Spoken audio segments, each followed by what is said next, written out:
Hi guys and welcome to OG Cars, and in today's video we basically go back and revisit that 1 week in 2021, that fateful week where we bought 9 cars.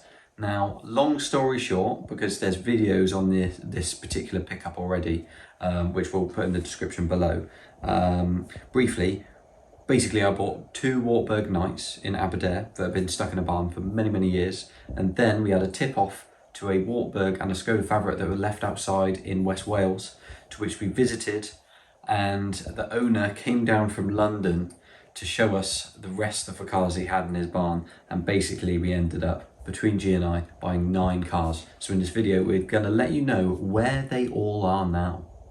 So the first car we're going to talk about today is one of the Skoda Favourites, which was the one that was parked outside, so the one that originally came from the tip-off with the Wartburg and the Skoda. So this was a J-Reg Skoda Favourite Estate LS, an incredibly rare car now, but unfortunately been left outside for a long time.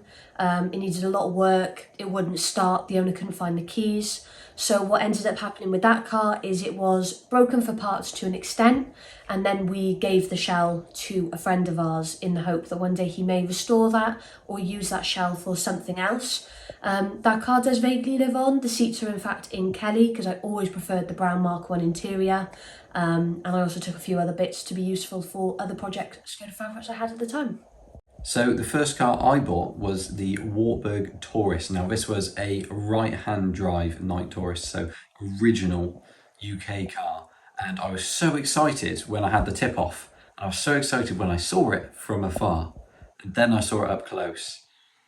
And unfortunately it was just a complete mess. So it was just basically a rusty old wreck that had been parked there for over 20 years. And as much as it sort of resembled the Wartburg Taurus on the outside, there was no floor. There was not a lot left of the bottom of the bodywork. It was just really bad. So unfortunately it wasn't really a viable restoration project as much as I tried to tell myself that it would be. And unfortunately I did have to sell that car, and it did actually go to one of the followers on this channel, so big thanks to them, because they stripped the car, used the engine in their Wartburg, and other parts have saved other Wartburgs as well. So at least there's a happy end for that one. The next car that I bought is, no surprise, another Skoda Favourite. This was an L-Reg Skoda Favourite GLX IE. So in other words, that's the top spec one you could get. So this one looked very similar to the next Skoda Favourite I will discuss, but that is a top spec. Sunroof, everything like that. But this car had obviously been left outside at some point during the time, even though it was in the barn, and the one side was suffering from rust. It was going to need new brake lines, everything like that, but it did start and run. So what we did when we got home with that car is we listed it for sale for the price we had paid along with the transport, and someone came and picked that up. And as far as I know, they are continuing to restore that car to put it back on the road. The next car I bought was in the front of the first barn, I believe, and it was a orange Wartburg 353, left-hand drive import from Hungary, I believe. And I didn't know too much about it, but we did manage to start it very briefly, I believe, off a can. And when we got it transported, I kind of wanted to do like a rally idea with it, or the other car that I ended up buying, but too many projects, all of that jazz. So I listed it up for sale fairly cheap, and it went to Roscoe, who is actually doing up this car currently. So it's going to be great to see that car on the road very soon. The next Skoda Favourite was the N-Reg Skoda Favourite CD edition. So this would have been one of the last Skoda Favourites to come off the production line. And we know this because the plate was N181AMT, and we know Skoda Felicia on N191AMT, which is unfortunately now no longer with us. But the CD edition was initially the car that I wanted to keep. It's very rare being a CD edition, even though someone had taken the CD player out at some point, so it's just stickers, so a bit of a gimmick. But it was initially the car we wanted to keep, but we decided to go with the other one because this was an injection, a bit like my M-Reg one, whereas the other one was a carburettor. We did sell that car to someone local to where we picked it up from, but unfortunately due to health reasons we ended up buying the car back, and it has since again been sold on. And we actually spoke with this owner recently at an IFA meet, and he told us that he is continuing to restore that car, so fingers crossed we will be seeing that car back on the road again soon as well. So in the second barn, I bought this Trabant. Now, it was very, very cheap, and there was a very good reason why. It had been left outside for a very long time. The floor was really suffering with rust, and it hadn't been started. There were no keys, and there was no logbook. I assume it was still on Hungarian or German plates, but there was nothing with it. So ultimately I had it transported over. Again, my idea was, maybe a bit of an interesting rally car or just a nice little resto mod to put back on the road. But again, unfortunately, it was just too much work. I didn't have enough time, too many projects, and again, I ended up selling it. So it did actually go to Chris Westwood, who got it running nicely, did a couple of bits to it, got the welding done on it, and I believe pretty much got it on the road, and it's now changed hands, and I believe it's still going, although I've not heard about it for a little bit now.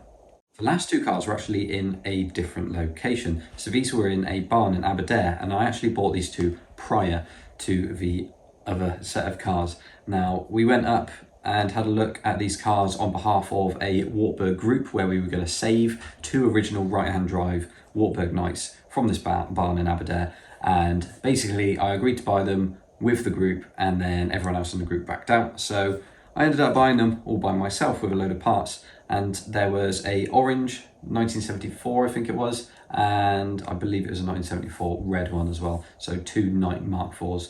The red one went to Stuart Lauder, who has since had that car running, I believe, and is doing some work to it at the moment. So that will be seeing the road one day, but he has other Eastern Bloc cars as well. So that may be a little bit down the line. Simon David Clamp bought the orange Wartburg off of me, and he's done a bit of work to it, got it running, and it looks really good. And it was actually the car I wanted to keep, but unfortunately I decided to let it go when I got the blue one. Although there is some good news, because that orange Wartburg may be making a comeback.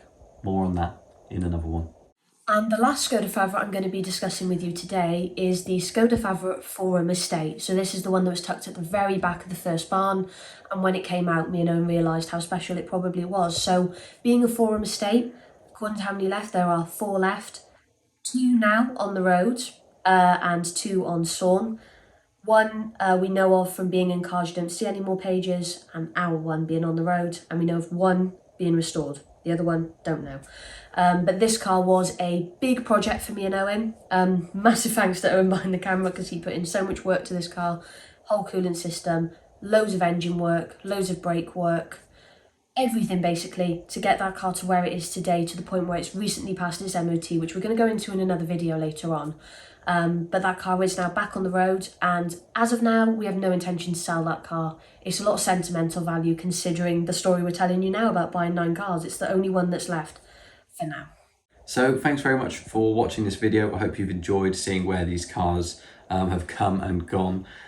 Basically, we had 9 cars, and now we only have 1, but we've done a proper job on it and actually managed to get it to an IFA event. It's done 600 miles, and well, it does have a slight problem, but we'll go into that in another video. And obviously there may be one particular car making a comeback, but more on that in another video when we actually have it. So yeah, thanks very much for watching this video, guys. Like, comment and subscribe, and we shall see you all in the next one.